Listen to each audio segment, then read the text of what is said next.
أشهد أن لا إله إلا الله وحده لا شريك له وأشهد أن محمدا عبده ورسوله أما بعد فأعوذ بالله من الشيطان الرجيم بسم الله الرحمن الرحيم الحمد لله رب العالمين الرحمن الرحيم مالك يوم الدين إياك نعبد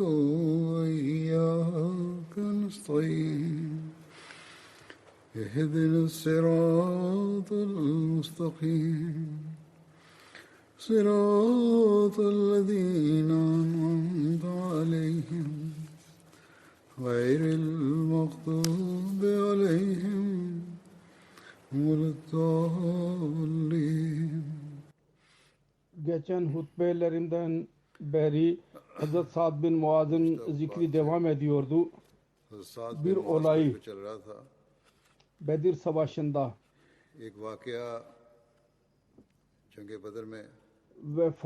verdikleri vefa sözünü tamamlamak konusunda geçen Cuma günü ben ondan bahsettiydim.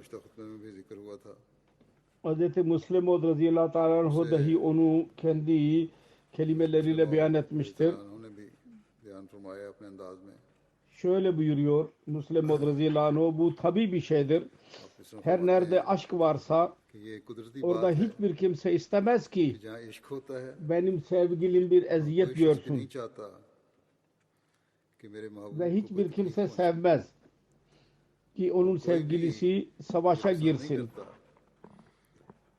Aksine her çeşit çaba sarf edilir ki sevgili uzak dursun savaştan. Aynı şekilde eshablar dahi bunu sevmiyorlardı ki Resulullah sallallahu aleyhi ve sellem savaşa girsin, savaşa gitsin. Eshab radullah anhum acmain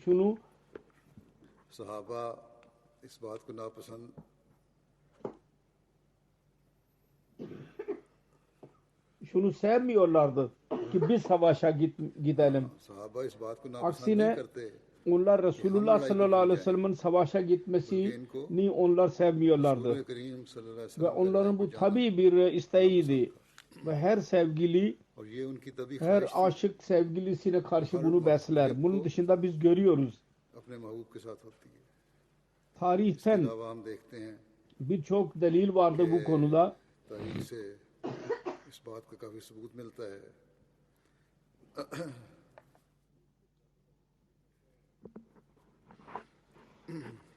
Resulullah sallallahu aleyhi ve sellem Bedir'e yaklaştığı zaman eshablara buyurdu ki Allah-u Teala bana haber verdi.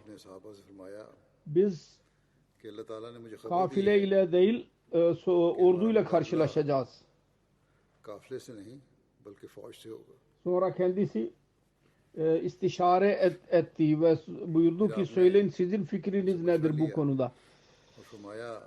Kabir eshablar kendi sözünü dinleyince sırayla ayağa kalkarak çok canisarane konuşmalar yaptılar ve arz ettiler. Biz her hizmet için hazırız. Biri ayağa kalkar ve konuştuktan sonra otururdu. Sonra öteki kalkardı ve fikrini verdikten sonra otururdu. Kısacası her ne kadar ayağa kalktılarsa hepsi söylediler. Eğer Allah-u Teala emir veriyorsa biz mutlaka savaşacağız. Birisi istişare fikir verdikten sonra oturursa Resulullah sallallahu aleyhi ve sellem buyuruyordu bana fikir verin. Sebebi şuydu ki o ana kadar ne kadar konuşmacılar var idiyse ve fikir verdilerse onların hepsi muhacirlerden idiler. Fakat yine Resulullah sallallahu aleyhi ve sellem sık sık dedi ki bana fikir verin. O zaman Sa'd bin Muaz कि मुझे Avs मशवरा दिया जाए। lider önderi साद बिन Muaz anladı rice menşeini औस ने ve Ansar tarafından ayağa kalkarak arz etti ve dedi ki ya Resulallah, और अंसार की तरफ से खड़े होकर अर्ज किया fikir size veriliyor fakat siz yine buyuruyorsunuz bana fikir verin. Bundan मगर आप फिर भी anlaşılıyor यही ki फरमाते हैं कि मुझे मशवरा siz दो Ansar'ın fikrini sormak istiyorsunuz. कि Şu ana आप kadar अंसार biz की राय sessizdiysek şu sebepten dolayı इस वक्त तक ki अगर हम eğer biz खामोश थे savaşmayı तो सिर्फ इसलिए tavsiye edersek ki muhacirler diyebilecek, düşünecekler ki bunlar bizim kardeşlerimizle savaşmak istiyorlar. भाइयों से लड़ना। Sonra dediler ki ya Resulallah, फिर उन्होंने siz कहा या रसूल Biyat-i Akba'da verdiğimiz अल्लाह के söz konusunda ona işaret ediyorsunuz. O zaman biz şart ileri sürdüydük. Eğer düşman तरफ से Medine'ye saldırırsa कि अगर दुश्मन biz de koruyacağız. मदीने पर हमला करेगा Fakat eğer Medine'nin dışında savaşmak gerekirse लेकिन biz अगर ondan मदीने से sorumlu बाहर जाकर olmayacağız. Resulullah sallallahu aleyhi ve sellem buyurdu ki evet. नहीं होंगे। Sa'd bin Muaz arz etti. Ya Resulallah, साथ zaman ने अर्ज किया या रसूलुल्लाह, biz sizi Medine'ye getirdik. जबकि हम Biz o zaman Resulullah sallallahu aleyhi ve sellem sizin yüce makamını ve mertebenizi bilmiyorduk. Şimdi biz kendi gözlerimizle इल्म नहीं। sizin gerçeğinizi gördük. अब तो हमने अपनी आंखों से Şimdi bu verdiğimiz o sözün hiçbir anlamı yoktur. अब इस मुआहदे Biyat-i की हमारी Akba'da नजर में कुछ भी हकीकत o zaman biz anlaşma yaptıydık. Onun şimdi bir değeri yoktu. Genel bir anlaşmaydı मुआहदा हुआ था। maddi bakımdan. Şimdi वो तो एक आम मुआहदा था दुनियावी लिहाज biz gördük ve bizim manevi gözlerimiz açılmıştır. से। हमने देखा है Bundan sonra onun hiçbir anlamı kalmamıştır. Onun için siz her nereye giderseniz कुछ भी हकीकत नहीं है। biz sizinle beraberiz. आप जहाँ Ve चले Allah adına yemin ederim. Eğer siz bize denize girin derseniz biz mutlaka gireriz. हमें समुद्र में Ve कूद जाने का aramızdan hiçbirisi geri kalmayacak. Ya Resulallah, और हम में से एक biz sizin önünüzde de savaşacağız, arkanızda da savaşacağız, sağınızda ve solunuzda da savaşacağız. Düşman size ulaşamaz. लड़ेंगे Bizim naaşlarımızı çiğneyip और दुश्मन आप तक नहीं पहुंच geçmedikçe. जब तक वो हमारी लाशों को रोनता हुआ न गुजरे। Hz. Müslim Mavud radıyallahu anh Rad suresinin 12. ayeti हो şöyle başlıyor. की आयत 12 Lehu muakkibatun min beyne yedayhi में जो शुरू ve min halfihi. मौक़िबातुम मिन बैन यदैहि व मिन खल्फिहि लहू मौक़िबातुम मिन Yani मिन बैन यदैहि व मिन खल्फिहि। onun için onun önünde ve arkada yürüyen koruyucular vardır. Bunun tefsirini şöyle beyan ediyor. मुहाफ़िज़ मुकर्रर Resulullah sallallahu aleyhi ve sellem तफसीर फरमाते onun हैं bütün çağı, bütün zamanı, करीम peygamberlik सल्लल्लाहु अलैहि zamanı वसल्लम का तमाम ज़माना bu korumanın delilidir. Allah-u Teala söz verdiydi. हिफाज़त का सबूत है। Arkada ve önde biz koruyucular görevlendirdik. Mekke'de dahi मुआफ़ किए हुए हैं। Resulullah sallallahu aleyhi ve sellem'i melekler koruyorlardı. Yoksa o kadar düşmanların etrafında, çevresinde canı nasıl korunabilirdi? रहकर Evet, आपकी जान किस तरह Medine'ye geldikten sonra हाँ her iki çeşit koruma kendisine nasip oldu. दोनों किस्म की हिफाजत Göklerin melekleri dahi हासिल हुई। ve yerel melekler yani eshapların koruması dahi kendisine nasip oldu. ज़मीनी फरिश्तों यानी सहाबा की Bedir Savaşı bu iç ve manevi savaşın en güzel örneğidir. Resulullah sallallahu aleyhi ve sellem Medine'ye teşrif buyurduğu zaman Resulullah sallallahu aleyhi ve sellem Medina तशरीफ ले गए थे। Medine insanlarıyla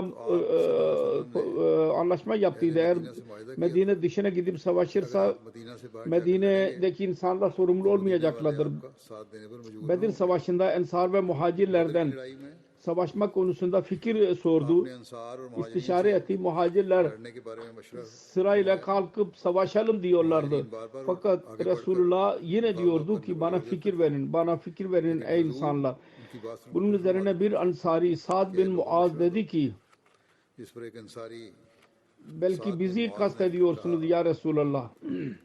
क्या हजूर की Evet मुराद हमसे dedi Resulullah buyurdu. O dedi ki हजूर ने फरमाया हाँ Şüphesiz biz Resulullah'a söz verdiydik. Eğer dışarı çıkmaya mecbur olursak biz Resulullah'a yardım etmeye mecbur olmayacağız. Fakat o başka bir devirdi. Şimdi biz gördük. लेकिन वो वक्त और था जबकि हमने Siz देख लिया अब Allah'ın Resulüsünüz. कि आप Şimdi bu artık bu istişarenin anlamı yok. रसूल बरहक हैं Eğer bize emir buyurursanız मशरे की क्या जरूरत है biz kendi atlarımızı denize dahi koyacağız. Biz Musa'nın hesapları gibi demeyeceğiz. Sen ve senin Rabbin gidip savaşın. Biz burada oturacağız.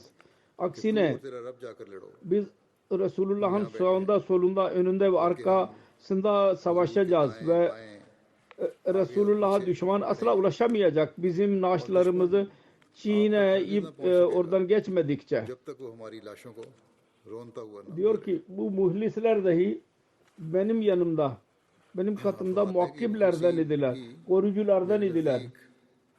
उन मौक़िबात में ऐसे थे Allah-u Teala onları Resulullah için görevlendirmişti korumak için. Bir sahabi diyor ki ben Resulullah sallallahu aleyhi ve sellem'in ile birlikte कि मैं 13 savaşa katıldım.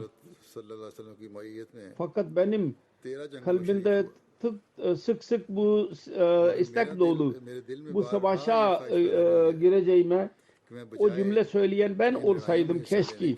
Sa'd bin Muaz'ın ağzından çıkmış olan bu cümle keşke benim ağzımdan çıkmış olsaydı. से निकला था Vefa ahalisinin örneği budur. का फिक्र Bedir Savaşı zamanında Hazreti Sa'd bin Muaz'ın ihlasından zikir ederek साद बिन Muaz Sirat Hatim-ı Nübüvvet'te Hazreti Mirza Beşir Ahmed radıyallahu anh yazmıştır. नबीन में Şöyle demiştir. Bashir अहमद साहब İslam ordusu bir yerde konakladı. Öyle bir yer değildi ki. लश्कर ने डेरा Güzel bir yer değildi orası. वो कोई ऐसी जगह Savaş bakımından. Bunun üzerine Hubab bin Munzir जंगी kendisine sordu. इस पर हुबाब बिन Allah-u मुंज़िर Teala'nın ilhamına göre mi burasını seçtiniz? आया Yahut खुदाई इल्हाम के मतहत bir tedbir olarak mı onu sevdiniz? Savaş bakımından Resulullah dedi ki bu konuda Allah'ın emri yoktur. ने फरमाया Sen bir fikir vermek istersen söyle. बारे में कोई खुदाई हुक्म नहीं Hubab arz etti. तुम कोई मशवरा देना चाहते हो तो बताओ O zaman bence burası güzel değil. Savaş bakımından. फिर मेरे ख्याल में जगह अच्छी Daha iyi olacak ki ilerleyerek जंगी लिहाज से Kureyş ile en yakın çeşme vardır.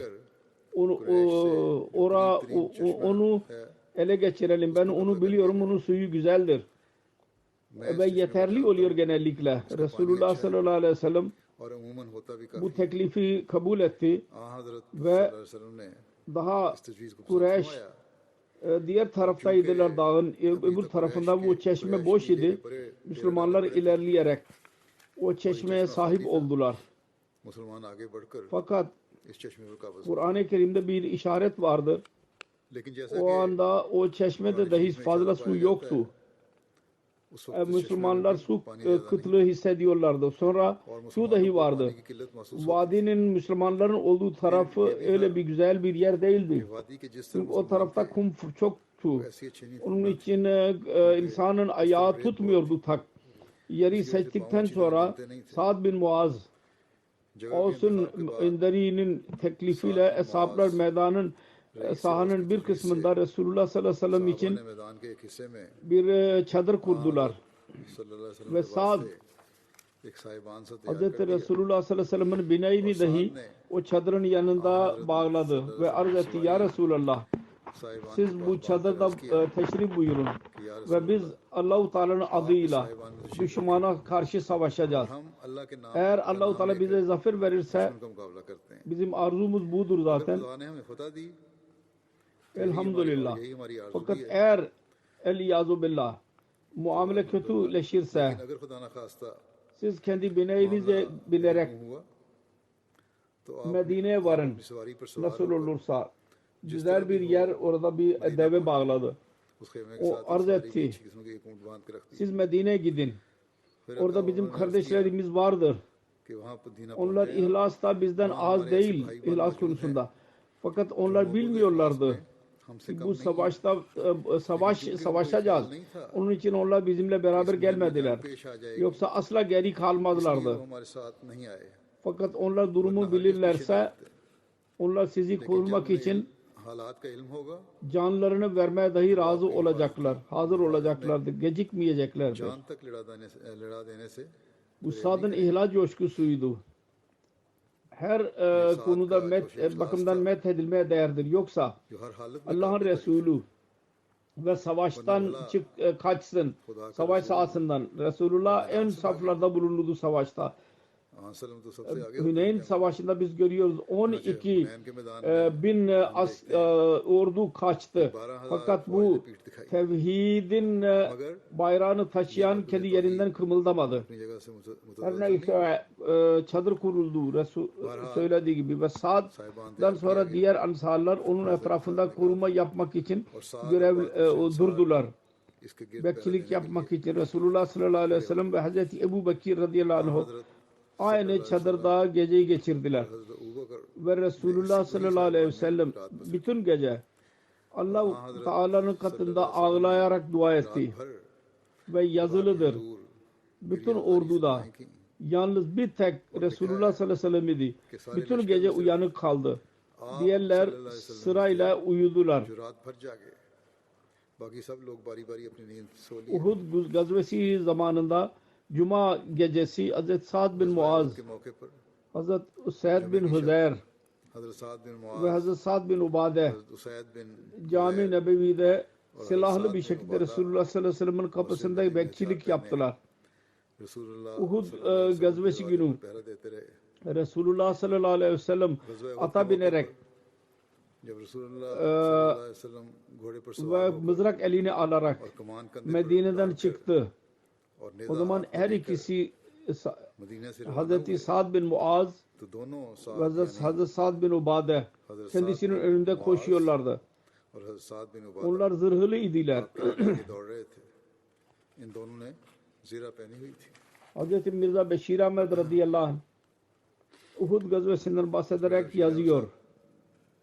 गज़वा Resulullah sallallahu aleyhi ve sellem तारीफ फरमाते हैं Eshapların büyük bir cemaatiyle birlikte सल्लल्लाहु अलैहि वसल्लम ikindi namazından sonra Medine'den çıktı. Aus ve Adrez'in reisleri के बाद मदीने से Sa'd bin Muaz कबीला ve Sa'd bin Ubade के रऊसा kendisinin bineğinin önünde yavaş yavaş koşuyorlardı. Ve diğer eshaplar की सवारी के सामने kendisinin sağında solunda ve arkasında yürüyorlardı. साहबा आपके दाएं और Resulullah sallallahu aleyhi ve sellem Uhud gazvesinden Medine'ye geri geldiği zaman वसल्लम kendi bineğinden atından indiği zaman Hazreti Sa'd bin Muaz अपने घोड़े से उतरे ve Hazreti Sa'd bin Ubade'ye yaslanarak evine girdi.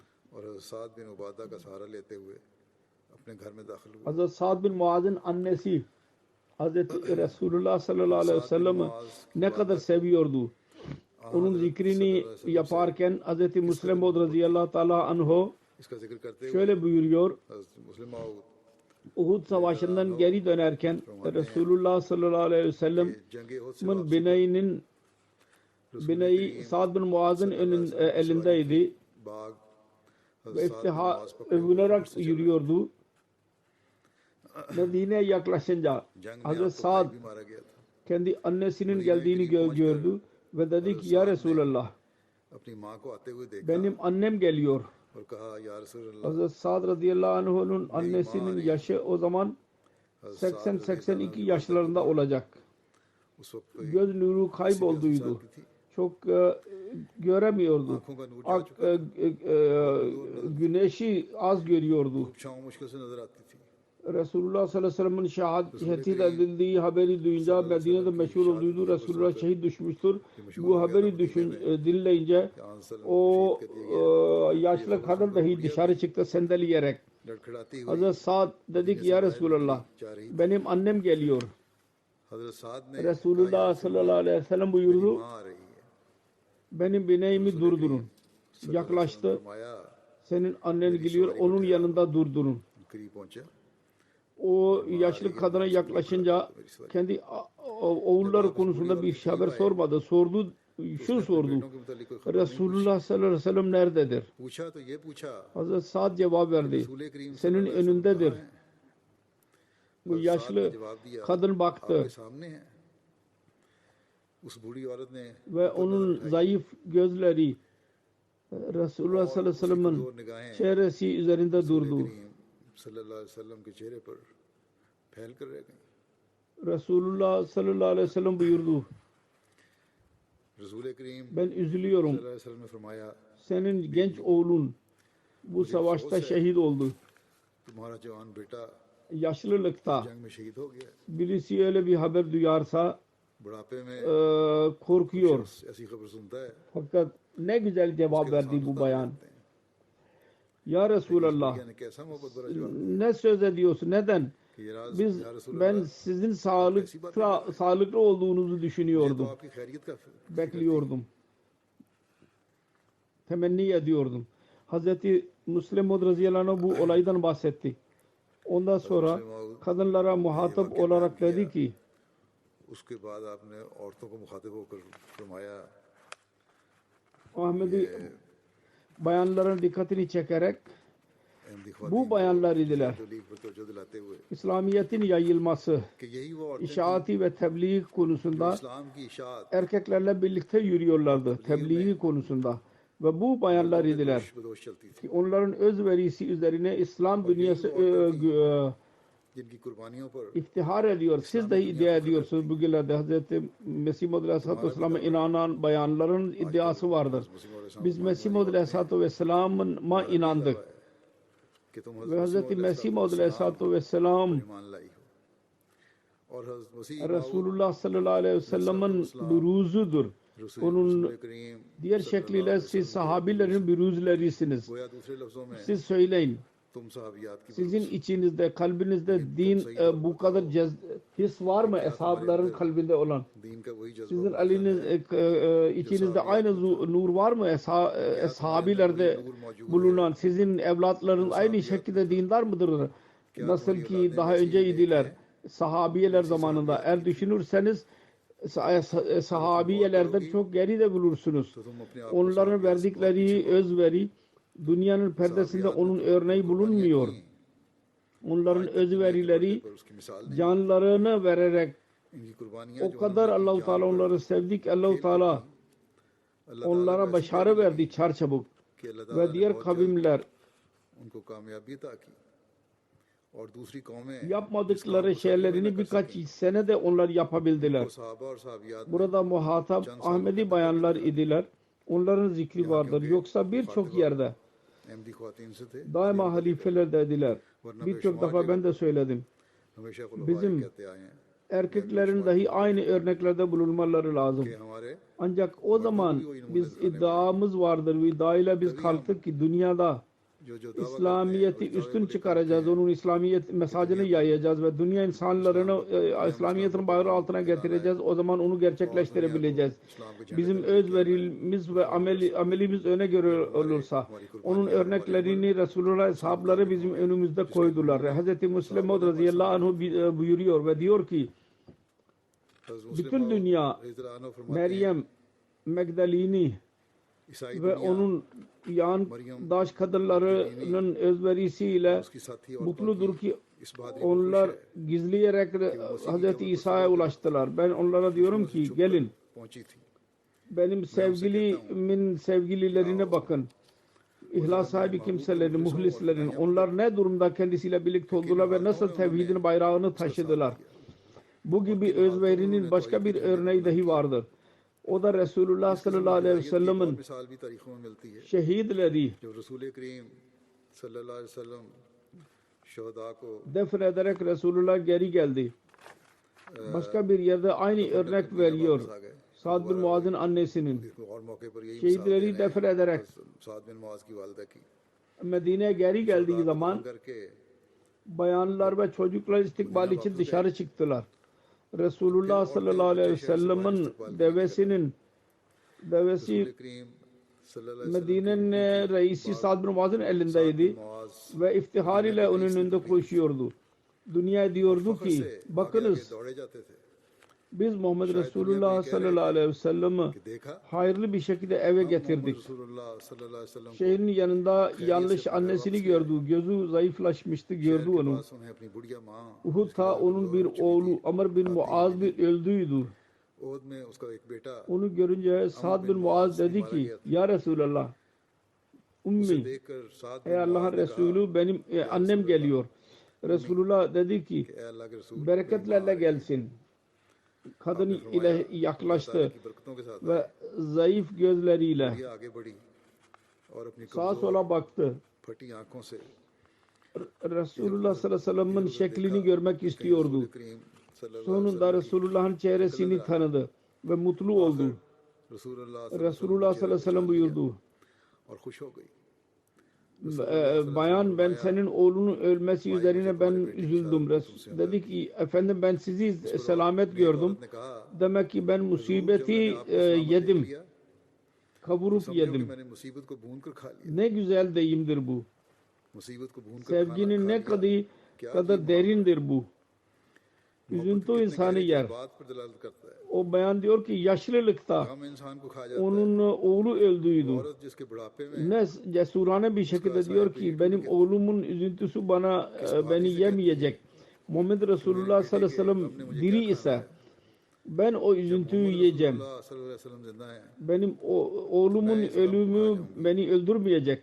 Bu düşünce Resulullah sallallahu aleyhi ve sellem için o can verdi. बल्कि ये ख्याल कि Bu रसूलुल्लाह düşünce सल्लल्लाहु अलैहि वसल्लम के लिए benim ömrümü uzatacak, benim gücümü ये artıracak. ख्याल तो मेरी कुव्वत के बढ़ाने का मुझे होगा, मेरी ताकत को बढ़ाने का मुझे होगा।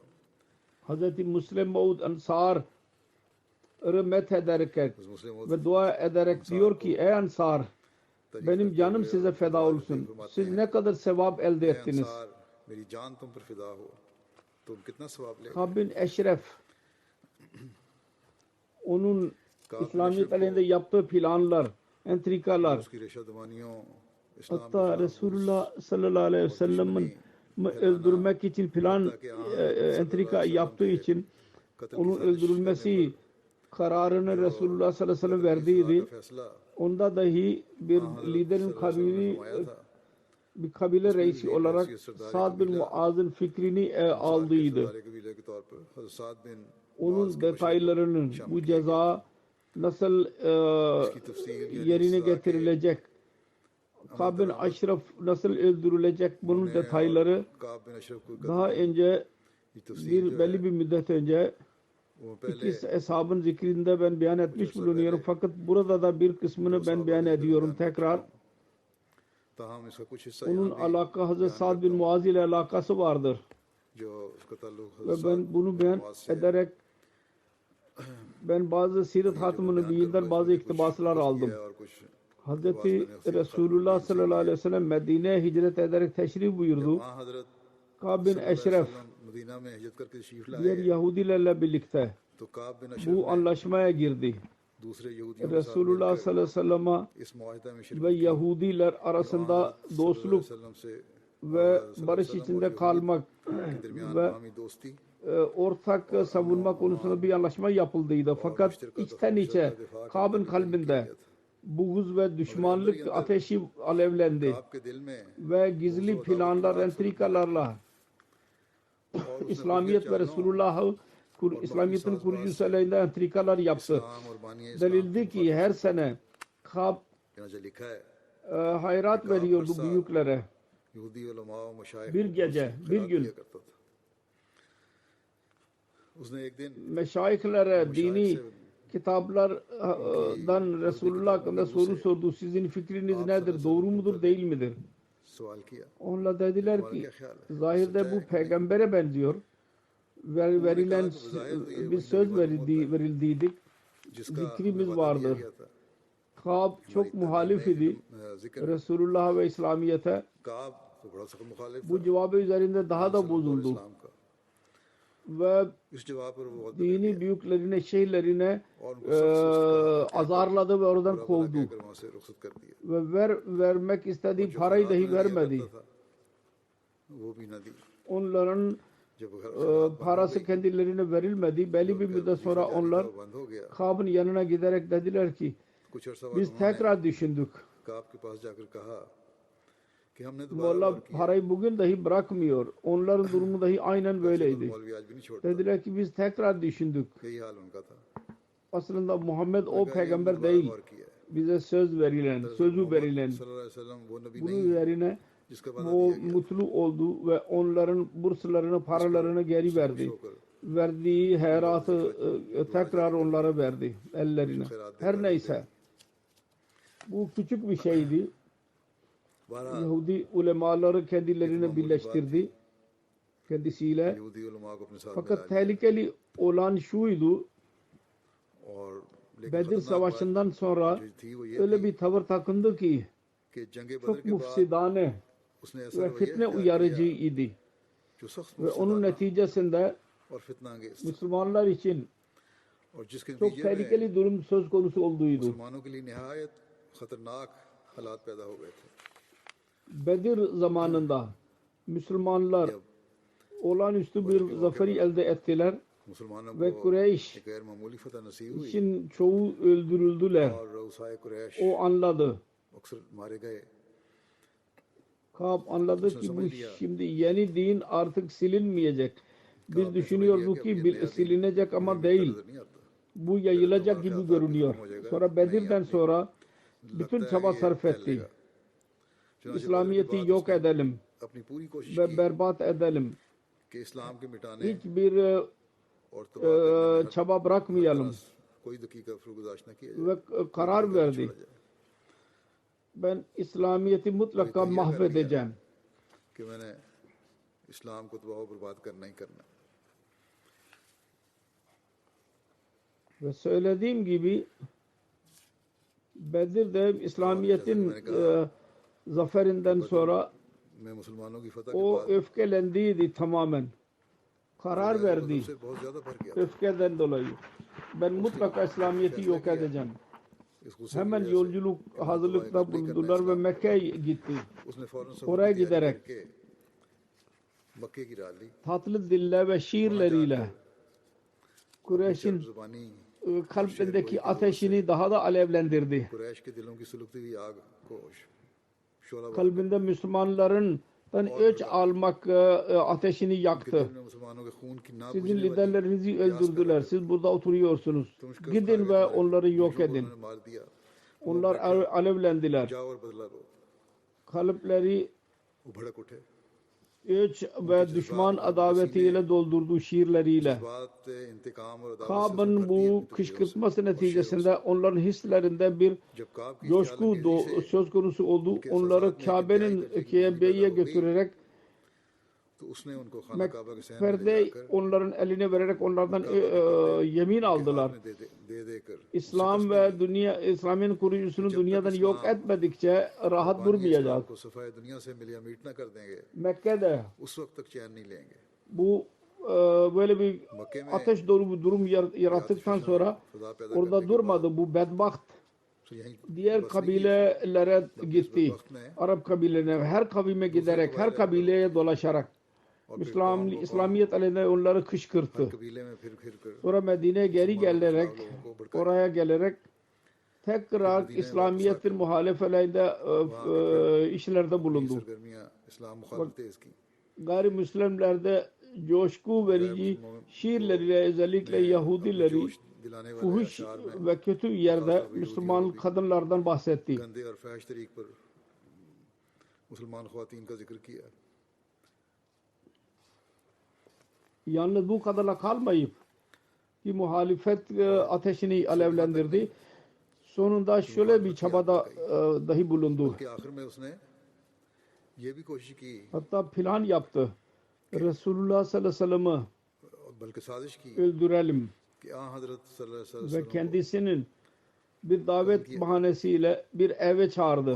आप को किसी दावत की Ve बहाने birkaç genç Yahudileri उसने बुलाया öldürmek için plan चंद yaptı. नौजवान यहूदियों से आपके कत्ल करवाने का मंसूबा बंधा Allah-u Teala'nın lütfuyla tam zamanında Resulullah öğrendi. फजल से Allah-u Teala haber verdi. पर इतला हो गई Ve onun entrikası başarılı olmadı. खुदा ने इतला दे दी Sıra böyle olunca Kab aleyhinde जब नौबत sözü bozma, anlaşma yaptıydı. Ona arşı kalktı.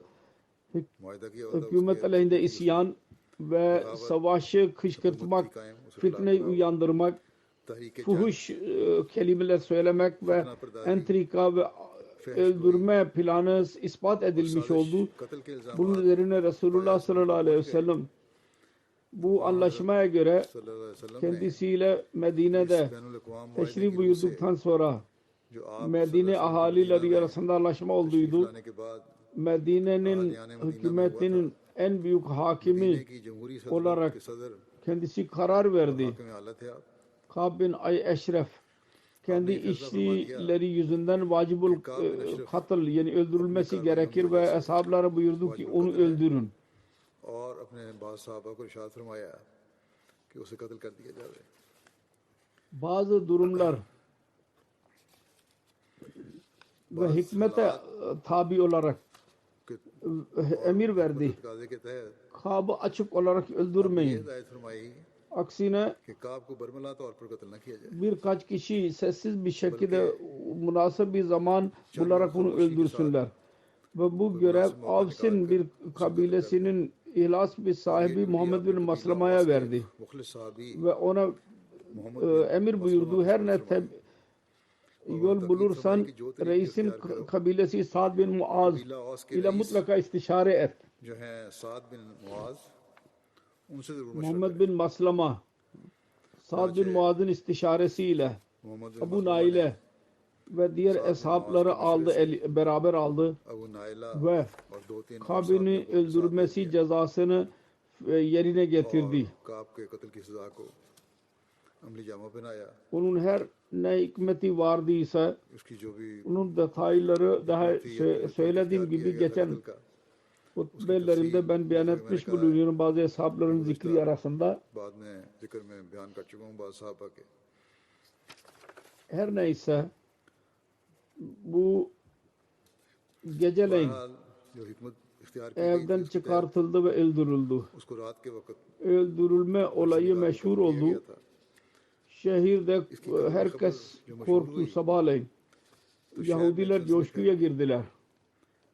Ve ertesi gün Yahudilerin bir taifesi Resulullah sallallahu aleyhi ve sellem'in hizmetine geldiler ve şikayette bulundular. Bizim liderimiz Kab bin Eşref böyle öldürülmüştür. Hazreti Resulullah sallallahu aleyhi ve sellem onların sözlerini dinleyerek buyurdu. Siz bilmiyor musunuz ki onun yaptığı suçlar nelerdir? Niye öldürüldü? Suçları vardı, onun cezasını gördü. Sonra Kâb'ın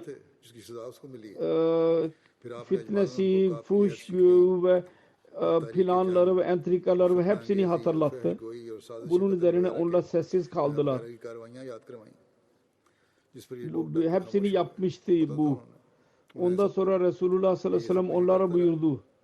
Siz gelecek için en azından barış içinde kalın ve düşmanlık ve fesadı da girmeyin.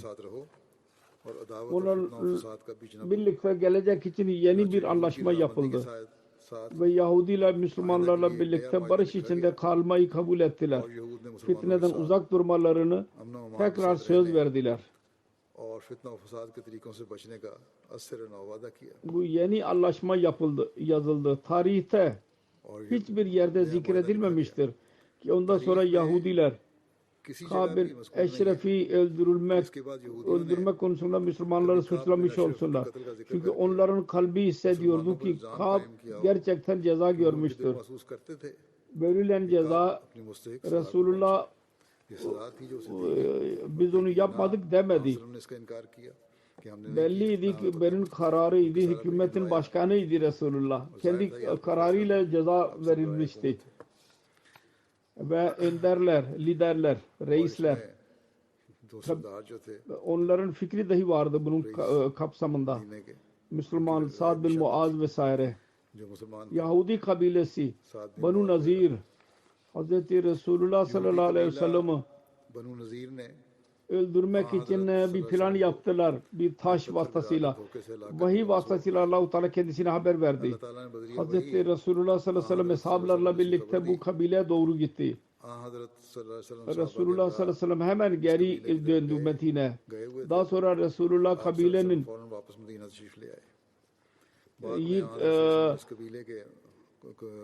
çevriyelim dedi. Çevreleyelim. Rabiul अव्वल 4 हिजरी में Allah-u Teala Resulullah sallallahu aleyhi ve sellem kendi ev savunması için Banu Nazir aleyhinde askerlik yapmayı gerekti. Bunun neticesinde o kabile Medine'den çıkarıldı. Resulullah sallallahu aleyhi ve sellem Banu Nazir gazvesi de ganimet malı elde etti. Sabit bin Kays'i çağırarak buyurdu. Benim için kendi kavmini çağır. Hazreti Sabit arz etti. Ya Resulallah sallallahu aleyhi ve sellem. Hazret'i mi çağırayım? Resulullah sallallahu aleyhi ve sellem dedi ki bütün ansarı çağır. Hangi kabileden olurlar sorunlar. O da Avs ve Hazret'i Resulullah'ın huzuruna çağırdı. Resulullah sallallahu aleyhi ve sellem onlarla konuştu. Allah-u Teala'yı hamd etti. Senasını beyan etti. Zaten o ona ehlidir. Sonra Ansar ve muhacirlere evlerini aldılar. Canlarından daha üstün tuttular. Ondan bahsetti. Nasıl Ansar'la muhacirlere minnette bulundular. Sonra buyurdu. Eğer siz sert isterseniz ben Banu Nazir'den elde edilen mal size ve muhacirler arasında ben dağıtayım. Muhacirler sizin evlerinizde kalacaklar. Ganimet malı yarı yarı vereyim. Fakat anlam şudur ki nasıl kalıyorlarsa sizin evlerinizde siz onların yaptığınız muamele yapmaya devam edin. Mal yarı yarı alın. Diğer taraf nedir? Eğer siz severseniz bu malı ben muhacirler arasında dağıtayım. Ansara bir şey vermeyeyim. Bütün mal muhacirler arasında dağıtayım. Onlar sizin evlerinizden çıkacaklar. Sizin evlerinizden de kalmayacaklar, dışarı çıkacaklar. Çünkü onlar mal eline geçti. Bunun üzerine Sa'd bin Ubade ve Hazreti Sa'd bin Muaz kendi aralarında konuştular.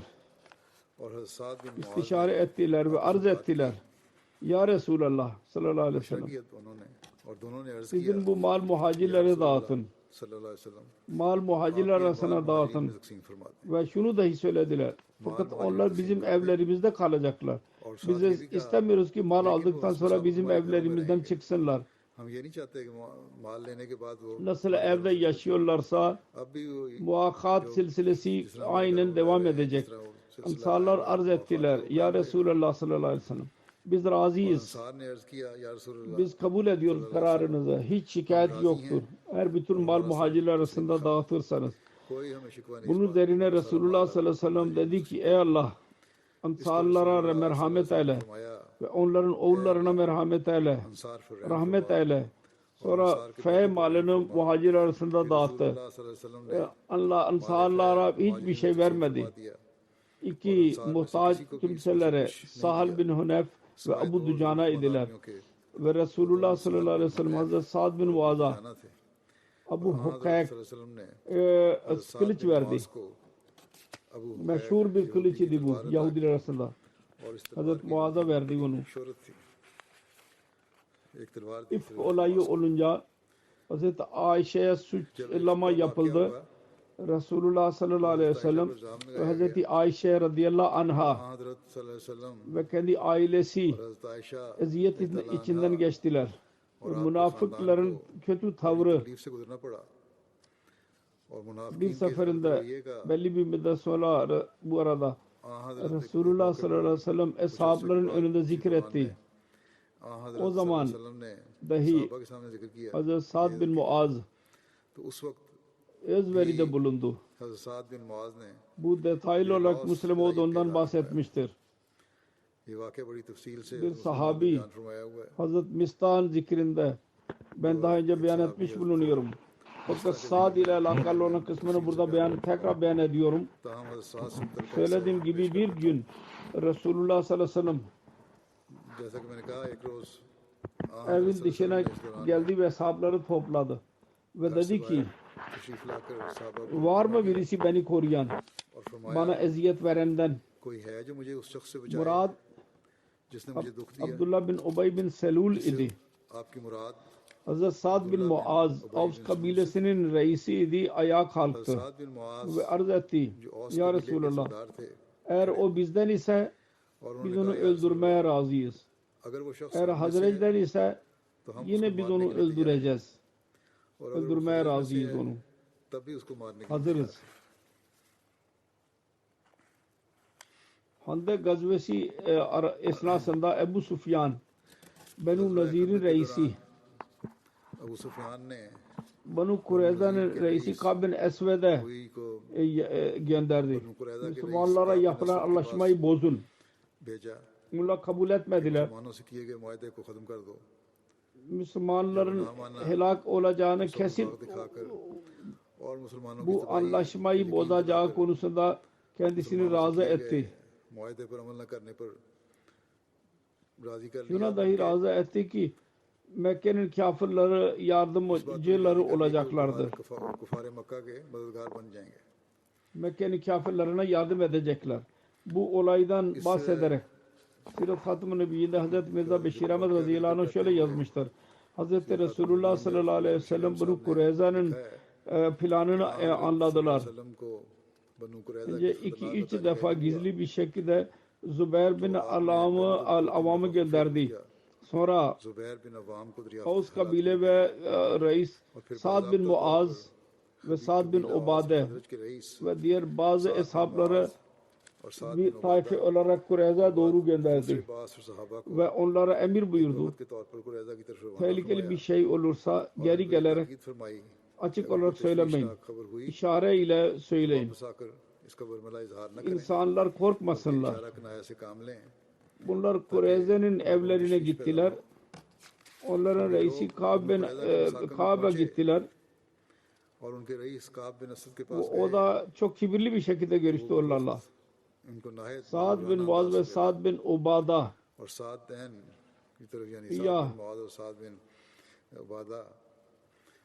tarafından anlaşmayı bahsettiler. O ve kabilesi bozuldular. Ve dediler ki gidin. Muhammed sallallahu aleyhi ve sellem aramızda bir anlaşma yoktur. Biz anlaşma yapmadık. Bu kelimeler dinleyerek geri kaldılar, geldiler. Sa'd bin Muaz ve Sa'd bin Ubade Hazreti Resulullah sallallahu aleyhi ve sellem'in hizmetine buyurdular ve uygun bir şekilde Resulullah sallallahu aleyhi ve sellem'e bu durumdan bahsettiler. Her neyse o zaman onların bu çirkin işi Müslümanlar için bir tehlikeli bir haber idi. Mekke kafirleri Medine'yi sarmışlardı dört taraftan. Onlarla savaş durumundan dolayı bu kabile aleyhinde bir işlem yapılamazdı. Fakat savaşın bitiminden sonra şehre geri geldiler. Allah-u Teala Resulullah sallallahu aleyhi ve sellem'i keşfi olarak Banu Kureyza'nın isyana ceza verme konusunda anlattı. Onların ceza görmeleri lazım. Resulullah sallallahu aleyhi ve sellem genel olarak ilan etti. Banu Kureyza'nın kalelerine doğru gidin ve ikindi namazı orada eda edilecek. Ve Hazreti Ali sahabin bir sahabelerle birlikte gönderdi. Bunun detayları biraz uzundur. Bunda Hazreti Sa'd bin Muaz'ın sonunda karar vermek konusunda rolü vardır. Onun için ben inşallah Teala gelecekte bu detaylardan bahsedeceğim inşallah. Bunlardan bahsedeceğim.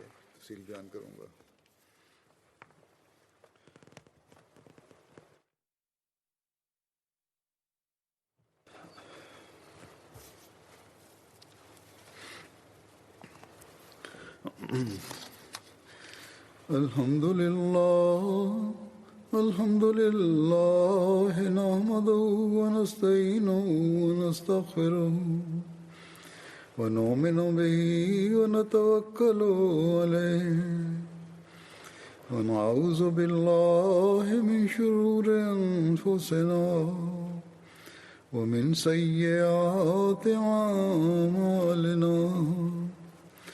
من يهده الله فلا مضل له ومن يضلله فلا هادي له ونشهد أن لا إله إلا الله ونشهد أن محمدا عبده ورسوله عباد الله رحمكم الله إن الله يأمر بالعدل والإحسان وإيتاء ذي القربى وينهى عن الفحشاء والمنكر والبغي يعظكم لعلكم تذكرون اذكروا الله يذكركم وادعوه يستجب لكم ولذكر الله أكبر